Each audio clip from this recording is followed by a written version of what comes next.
Waalaikumsalam warahmatullahi wabarakatuh. Selamat pagi anak-anak. Pagi, Bu.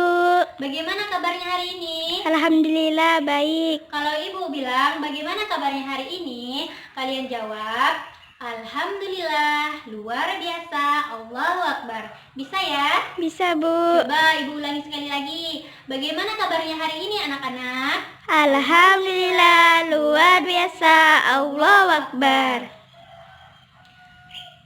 Sebelum memulai pelajaran, ibu mau mengecek kebersihan kelas dulu ya. Coba ibu minta tolong sampah yang ada di bawah laci dan di bawah bangku tolong dipungut ya. Iya, Bu. Dan itu pakaiannya yang masih belum rapi tolong dirapikan ya. Baik. Nah, di sini siapa yang tidak masuk? Masuk semua, Bu. Alhamdulillah masuk semua. Sebelum kita memulai pelajaran, marilah kita membaca doa bersama-sama yang akan dipimpin oleh ketua kelas. Silahkan ketua kelas untuk memimpin doanya. Sebelum belajar, marilah kita berdoa. Berdoa mulai. Berdoa selesai. Nah, baiklah. Ibu akan memulai materi pada hari ini, yaitu yang kita akan membahas tentang menghubungkan gaya dengan gerak pada peristiwa di lingkungan sekitar. Nah, jadi ibu di sini akan membahas tentang gaya dan gerak. Nah, ibu di sini membahas tentang gaya terhadap benda ya, bukan gaya seperti gaya berpakaian atau yang lain-lain. Nah, jadi pengertian gaya yaitu gaya dapat diartikan sebagai tarikan dan dorongan yang dapat mempengaruhi keadaan suatu benda. Contohnya seperti ketika kita mendorong meja, maka meja itu akan terdorong ke depan.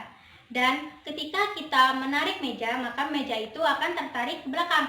Nah, itulah namanya itulah gaya, yaitu tarikan dan dorongan. Selanjutnya, macam-macam gaya. Nah, di sini macam-macam gaya ada 7 ya. Yang pertama ada gaya otot, yang kedua gaya magnet, yang ketiga gaya gravitasi, yang keempat gaya mesin, yang kelima gaya listrik, yang keenam gaya gesek, dan yang ketujuh gaya pegas. Nah, di sini ibu akan menjelaskan satu persatu ya. Gaya otot. Apa sih gaya otot itu? Nah, gaya otot adalah gaya yang dihasilkan oleh otot-otot tubuh. Contohnya seperti ketika kita mengangkat barang, mengayuh sepeda. Nah, contoh tersebut merupakan ya, gaya yang dihasilkan oleh otot-otot tubuh. Yang kedua yaitu gaya magnet. Nah, gaya magnet adalah gaya yang dihasilkan oleh magnet. Contohnya yang dimanfaatkan manusia pada tutup lemari es dan tutup tempat pensil. Yang ketiga yaitu gaya gravitasi. Nah, gaya gravitasi adalah gaya yang dihasilkan oleh gaya tarik bumi terhadap benda di permukaan bumi. Contohnya seperti buah mangga yang jatuh dari pohonnya, dan benda yang kita lempar ke atas pasti jatuhnya akan ke bawah. Yang keempat yaitu gaya mesin. Gaya mesin adalah gaya yang dihasilkan oleh mesin. Contohnya pada mesin derek dan kerja motor pada mesin kendaraan. Yang keempat yaitu gaya listrik. Gaya listrik adalah gaya yang dihasilkan oleh muatan-muatan listrik. Contohnya seperti penggaris plastik yang kita gosokkan ke rambut dan kita tempelkan pada serpihan kertas, maka serpihan kertas tersebut akan menempel pada penggaris plastik. Yang keenam yaitu gaya gesek. Gaya gesek adalah gaya yang dihasilkan oleh dua permukaan benda yang saling bersentuhan. Contohnya, saat kita berlari, sepatu yang kita kenakan akan bergesekan dengan jalan, maka kita akan berlari dengan aman. Dan yang ketujuh yaitu gaya pegas. Gaya pegas adalah gaya yang dihasilkan oleh benda-benda yang bersifat elastisitas. Contohnya seperti pada permainan ketapel dan pada kendaraan bermotor dan juga ballpoint. Ibu ada lagu loh tentang macam-macam gaya. Nah, kalian simak ya lagunya, nanti kalian ikuti ibu ya. 1, 2, 3. Mari kita belajar tentang materi gaya, tarikan dan dorongan mempengaruhi benda. Ayo kita semua lihat macam-macamnya. Mari kita belajar bersama. Ada macamnya gaya, yaitu gaya otot dan juga gaya listrik beserta gaya magnet, gaya pegas dan gesek, dan gaya gravitasi. Itu semua macam-macam gaya. Itu semua macam-macam gaya. Mudah kan lagunya? Mudah, Bu. Nah, sekarang kalian ya yang akan menyanyi. Yo, Ibu, kita nyanyi sama-sama ya. 1, 2, 3. Mari kita belajar tentang materi gaya, tarikan dan dorongan mempengaruhi benda. Ayo kita semua lihat macam-macamnya. Mari kita belajar bersama.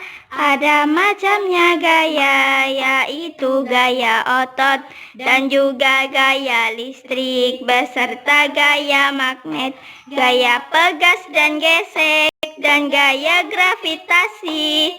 Itu semua macam-macam gaya. Itu semua macam-macam gaya. Mudah kan lagunya anak-anak? Mudah, Bu. Nah, setelah itu kita akan membahas tentang materi pengaruh gaya terhadap benda. Nah, pengaruh gaya terhadap benda ada 5. Yang pertama, gaya mengubah arah gerak benda. Contohnya seperti pada gambarnya yang di bawah nih, yaitu anak-anak sedang bermain sepak bola. Yang kedua yaitu gaya mengubah kecepatan benda. Contohnya, seorang anak sedang bermain sepeda. Yang ketiga, gaya mengubah gerak benda. Contohnya seperti seorang anak sedang mendorong dan menarik gerobak. Yang keempat yaitu gaya mengubah bentuk benda. Contohnya seperti membentuk tanah liat menjadi keramik dan berbagai bentuk yang lainnya.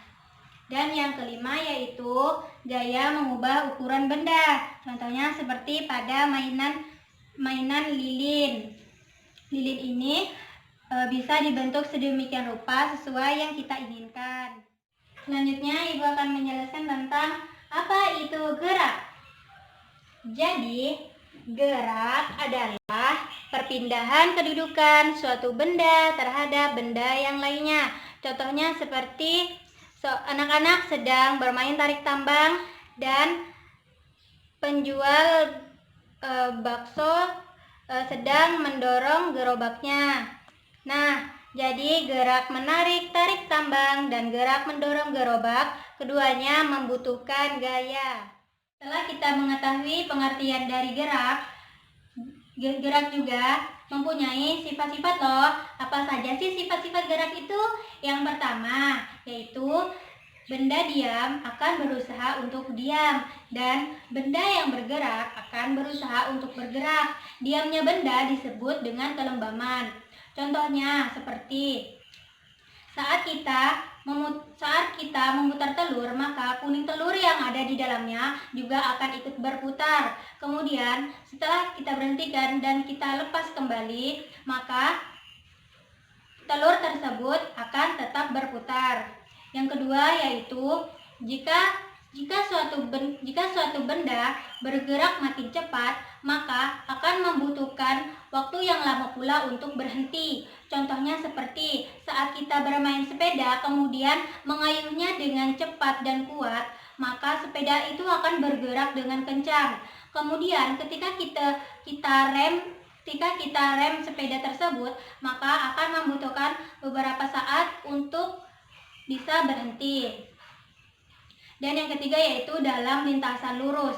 Dalam lintasan lurus cenderung membuat benda akan lebih mudah bergerak. Contohnya seperti buah mangga yang jatuh dari pohonnya, maka buah tersebut akan jatuh tegak lurus ke bawah.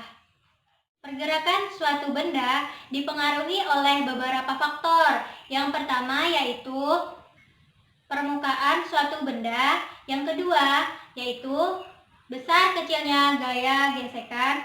Yang ketiga yaitu besar kecilnya gaya yang bekerja pada benda. Yang keempat yaitu kemiringan permukaan suatu benda. Selanjutnya kita akan membahas hubungan gaya dan gerak, keterkaitannya dengan Islam. Nah, di sini mengambil dari macam-macam gaya gravitasi, yaitu terdapat di dalam Quran surah Al-An'am ayat 59. Ayat ini menjelaskan tentang gugurnya daun dan jatuhnya sebutir biji. Hal ini merupakan akibat dari gaya gravitasi bumi yang menyebabkan benda akan jatuh ke bawah. Allah mengetahui seluruh gerak kehidupan benda, baik benda mati maupun benda hidup, baik itu hewan maupun manusia. Selanjutnya, kita akan membahas tentang keterkaitan dengan budaya lokal. Nah, keterkaitannya seperti gasing. Gasing masuk dalam budaya lokal di Kalimantan Barat. Gasing ini berasal dari budaya Melayu. Permainan ini dilakukan oleh laki-laki dewasa atau anak-anak. Biasanya permainan ini dilakukan pada pagi hari maupun sore hari untuk mengisi waktu senggang. Tidak jarang permainan gasing ini dijadikan sebagai ajang lomba. Bertujuan untuk menjalin sosialisasi antar anak-anak dan warga masyarakat, dan juga untuk melestarikan permainan tradisional yang ada di Kalimantan Barat. Jadi, dapat disimpulkan gaya dan gerak saling berhubungan karena suatu benda akan bergerak jika ada gaya. Gaya dan gerak juga berpengaruh pada kehidupan sehari-hari karena setiap kita melakukan kegiatan pasti kita menggunakan gaya dan gerak. Sampai di sini penjelasan Ibu. Ada yang ingin bertanya? Tidak, Bu. Kalau tidak ada yang bertanya, Ibu yang akan bertanya ya. Nah, Ibu akan bertanya. Pertanyaan pertama, apa itu gaya? Siapa yang tahu? Angkat tangan. Saya, Bu. Ya, silakan. Gaya dapat diartikan sebagai tarikan dan dorongan yang dapat mempengaruhi keadaan suatu benda. Ya, benar. Jadi, gaya dapat diartikan sebagai tarikan dan dorongan yang dapat mempengaruhi keadaan suatu benda. Benar sekali. Tepuk tangan. Nah, yang pertanyaan kedua, Ibu akan bertanya tentang gerak. Apa itu gerak? Ada yang tahu? Saya, Bu. Ya, silakan. Gerak adalah perpindahan kedudukan suatu benda terhadap benda lainnya. Ya, benar sekali. Jadi, gerak adalah perpindahan kedudukan suatu benda terhadap benda yang lainnya. Nah, di sini ada yang bisa menyebutkan hubungan gaya dengan gerak pada peristiwa di lingkungan sekitar? Saya, Bu. Ya, silakan. Gaya dan gerak juga sangat berpengaruh dalam kehidupan sehari-hari karena setiap melakukan sesuatu kegiatan pasti menggunakan gaya dan gerak. Ya, benar sekali. Nah, baiklah. Ibu cukupkan sampai di sini. Jangan lupa untuk membaca buku di rumah ya untuk materi selanjutnya. Baik, Bu. Apabila terdapat kesalahan atau kata-kata Ibu dalam menjelaskan materi ini, Ibu mohon maaf yang sebesar-besarnya. Dan Ibu berterima kasih kepada kalian yang sudah berpartisipasi dalam mengikuti pembelajaran pada hari ini. Baiklah, semoga pembelajaran pada pagi hari ini bermanfaat. Marilah kita menutup pembelajaran pada pagi hari ini dengan membaca doa yang dipimpin oleh ketua kelas. Sebelum pulang, marilah kita berdoa. Berdoa mulai. Berdoa selesai. Wabillahi taufik wal hidayah. Wassalamualaikum warahmatullahi wabarakatuh. Waalaikumsalam warahmatullahi wabarakatuh.